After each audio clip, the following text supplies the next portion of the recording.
Today we have a lot of animals, some farm animals and some wild animals.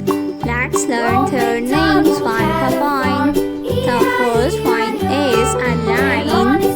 A lion is the king of forest.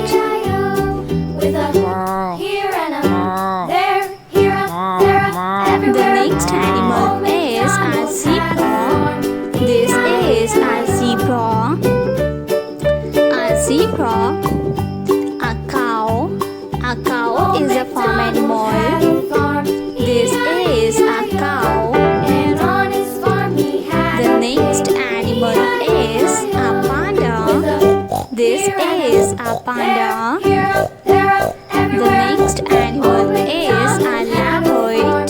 This is a leopard. The next animal is a sheep. This is a sheep.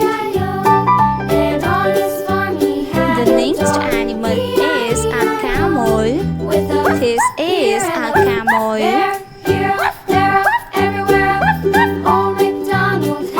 deer. This is a deer. The next animal is a leopard. This is a leopard. The next animal is giraffe. This is giraffe. A rooster. This is a rooster. The next animal is elephant. This is elephant. A hippo. This is a hippopotamus.